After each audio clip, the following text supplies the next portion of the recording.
Hi students. So last day we did about the redistribution of charges in a capacitor. As I told you, today I will be continuing with the problems related to the redistribution of charges in a capacitor. So watch the video, there will be problems displayed on the board and I'll solve it and I'll show the easiest method to solve it with proper explanation, okay? And before that, please open your copy to copy the questions now. Okay, thank you now. सो बच्चों ये वाला तुम्हारा है पहला वाला problem. देखो जैसा मैं बोलता हूँ कि best always should be at the last. Okay, ये वाला बहुत ही बेसिक प्रॉब्लम है इस डिस्ट्रीब्यूशन ऑफ चार्ज की। तो what is said here say two conducting spheres of radii 6 centimetre and 12 centimetre each having the same charge. कितना charge है? Charge कितना है? 3 into 10 to the power -8 column are kept very far apart. If the sphere are connected to each other by a conducting wire, find direction and amount of charge transferred, और दूसरा वाला है final potential निकालना है तुमको। तो ऐसे वाले प्रॉब्लम को हम परसिव कैसे करेंगे? देखो पहला चीज मैंने जो बोला था, फिजिक्स का क्वेश्चन जब भी मिले तुमको अच्छे से वो वाला पढ़ना है। फिजिक्स और मैथ्स का प्रॉब्लम हमेशा अच्छे से प्रॉब्लम को पढ़ो, आधा प्रॉब्लम वहीं पे सॉल्व हो जाएगा। ठीक है, डरना नहीं है, सिर्फ पढ़ना है क्वेश्चन को अच्छी तरीके से। So now how to perceive this problem? See, let me do the diagram first. See, there are two spheres. Okay, they are telling you there are two spheres. One have the diameter of 6 centimeter, another one have the diameter of how much? 12 centimeter. Understood?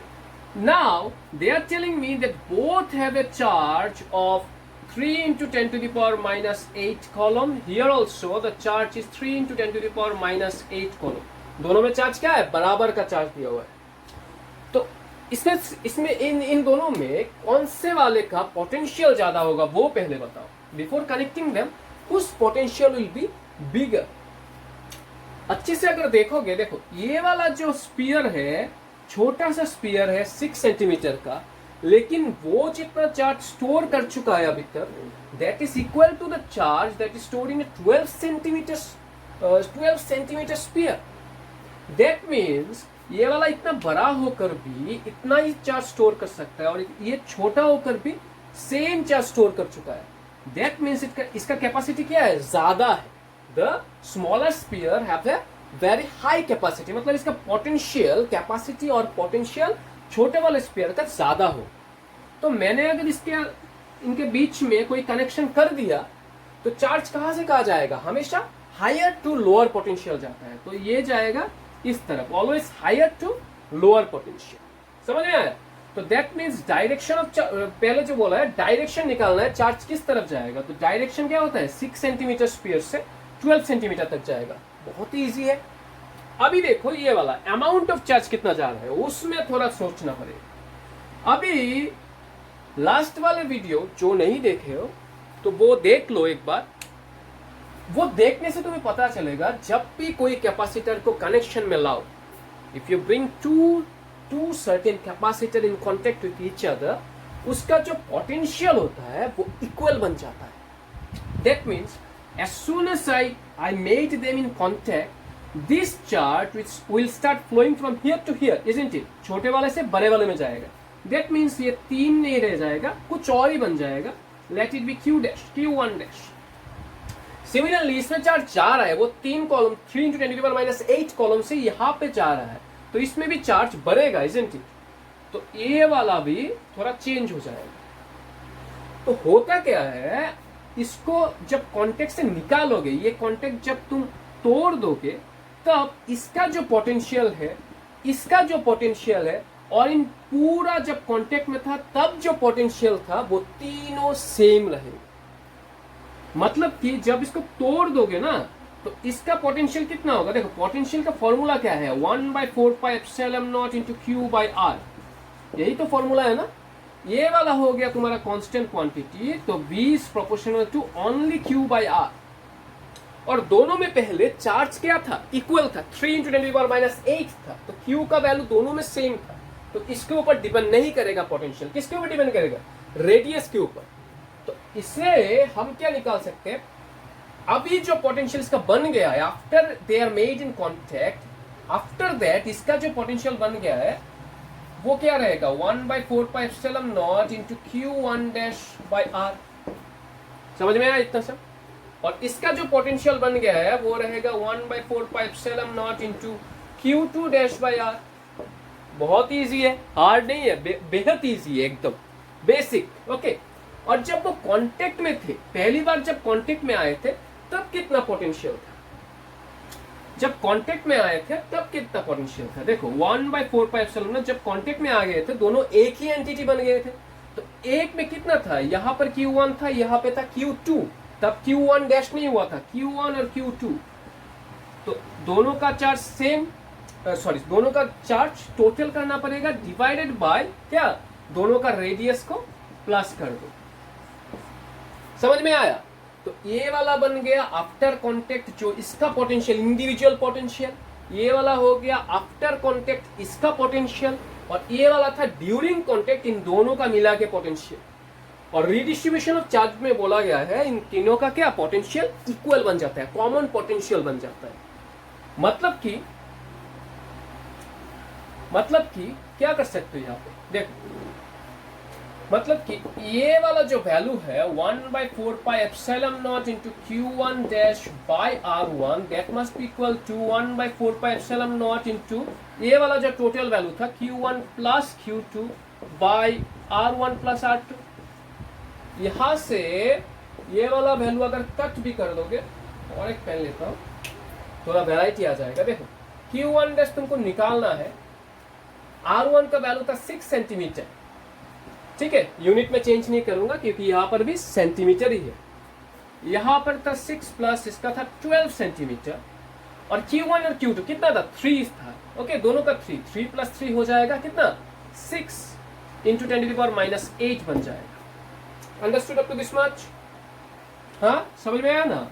तो अभी देखो इससे हम अगर Q1 dash निकालेंगे कितना आएगा 6 into 10⁻⁸ into 6 bye 18। 6 से काट दो 3 से काट दो 2, इसका आ रहा है 2 इंटू 10⁻⁻8। अभी देखो इसमें कितना चार्ज आएगा। अभी ये वाला बहुत ही इजी था, टोटल चार्ज कितना था 6, 3 प्लस 3 6 था टोटल चार्ज, उससे 2 आ गया Q1 डैश में, 2 रह गया Q1 डैश में, तो Q2 डैश में कितना होगा? टोटल था 6, 2 चला गया, 2 रह गया वहां पे, तो Q2 डैश में 4 रह जाएगा। अंडरस्टूड? कोई न्यूमेरिकल्स करने की जरूरत नहीं है, डायरेक्टली तुम वैल्यू निकाल सकते हो यहाँ से।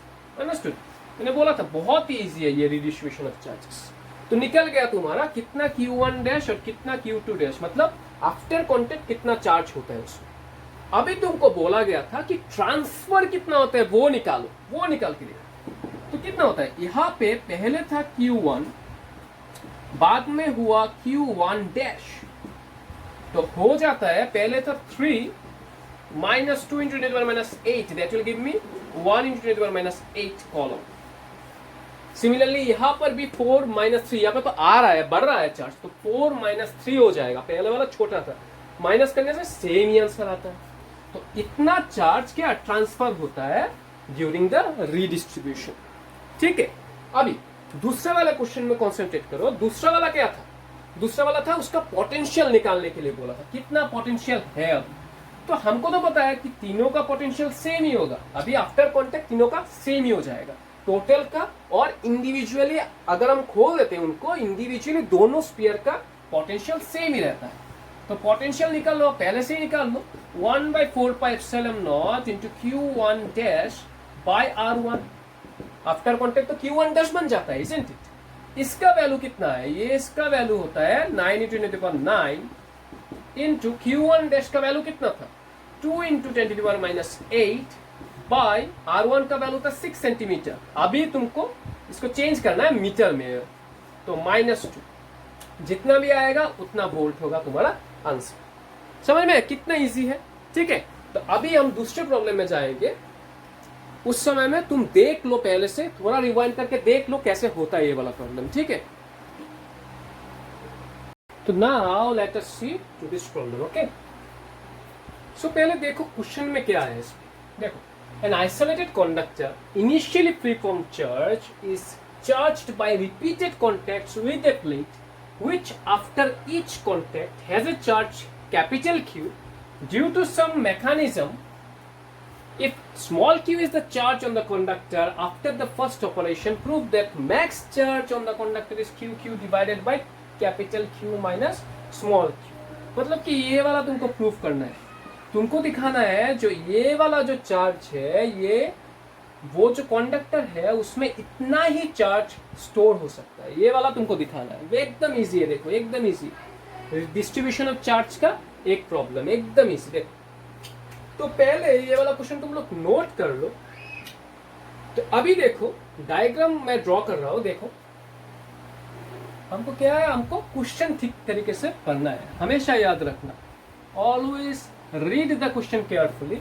अगर तुम क्वेश्चन को पढ़ोगे आधा आंसर उसमें छुपाओगे। तो तुमको बोला गया है कि तुम्हारे पास है एक कंडक्टर से, it can be any type of conductor, उस कंडक्टर में चार्ज रखा गया है कैपिटल Q, ठीक है, कंडक्टर में चार्ज है कैपिटल Q, और let me take the capacitance to be C1।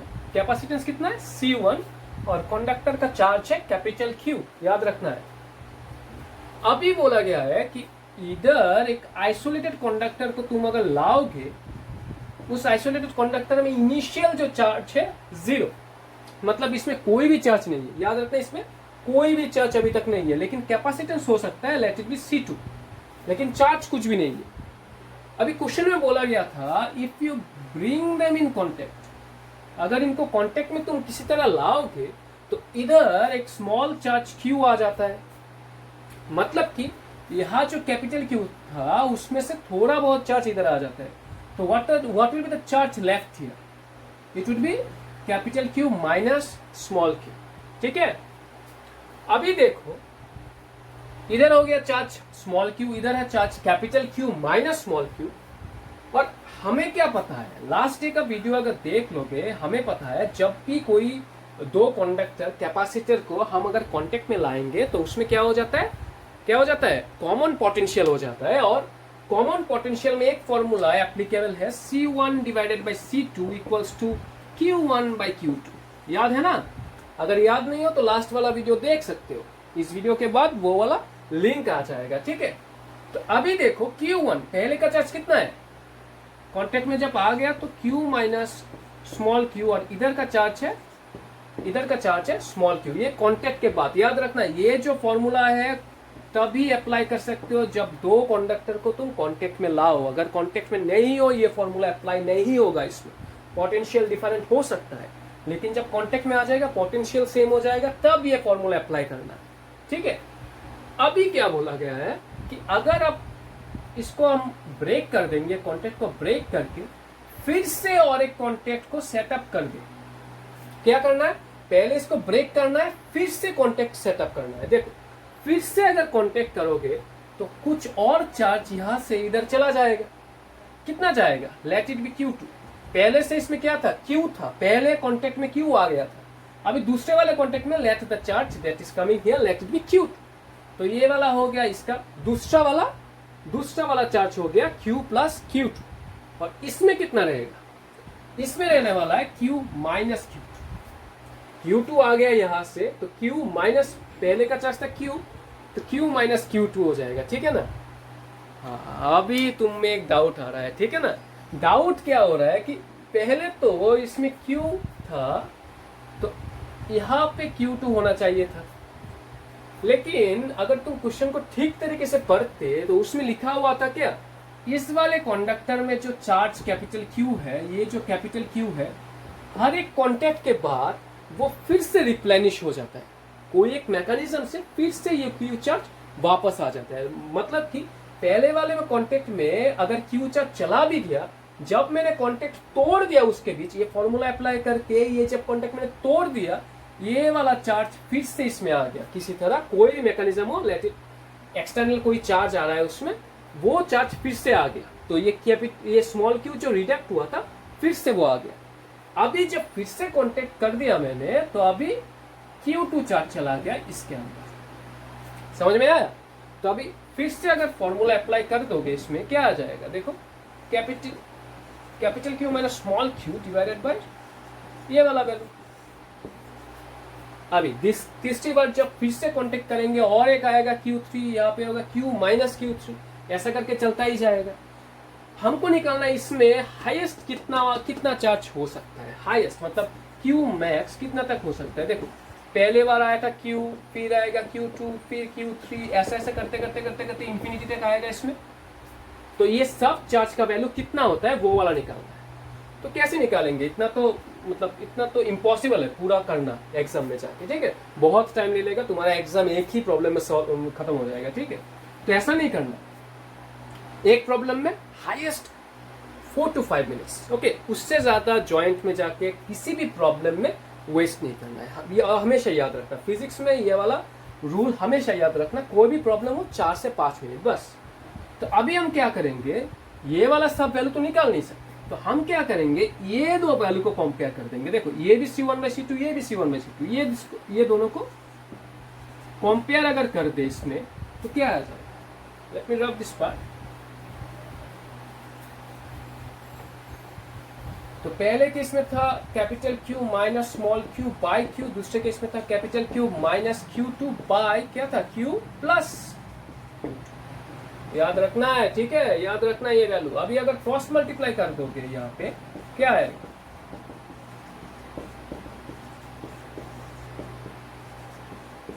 Okay. Let me change the pen. अच्छा ये वाला, अभी इसमें पेन को चेंज करना बहुत इंपॉर्टेंट है, ठीक है, नहीं तो समझ में नहीं आता, कॉन्फ्यूज हो जाओगे फिर।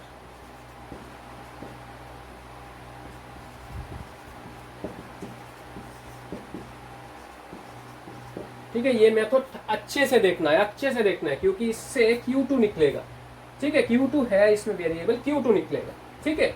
Q3 Q4 खुद से निकालना है, ठीक है, निकाल के मुझको बताना है कमेंट में क्या निकलता है वो वाला, ठीक है।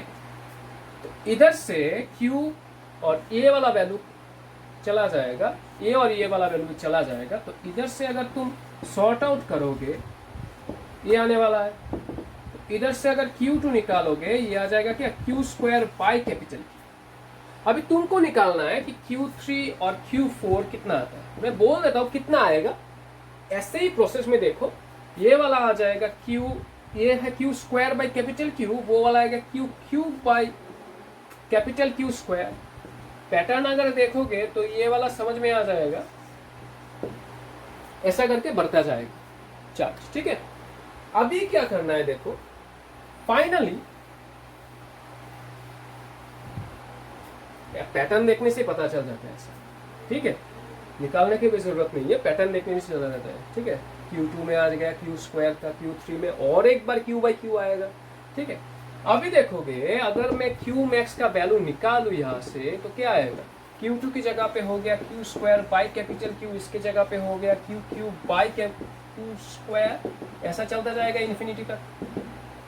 अभी इसका समेशन करना है, तो कैसे करेंगे कैसे देखो, अगर तुम ठीक तरीके से देख लिया इसको, तो ये वाला जो सीरीज है ये ज्योमेट्रिक प्रोग्रेशन का सीरीज है, ठीक है ना। देखो तुम सेकेंड टर्म जो है Q² बाय Q, ये वाला तुम्हारा second term divided by first term कितना आता है, Q बाय कैपिटल Q आता है। सिमिलरली अगर थर्ड टर्म को ले लोगे तुम लोग डिवाइडेड बाय सेकेंड टर्म, तो इसमें देखो इसमें भी तुम्हारा Q बाय कैपिटल Q आता है।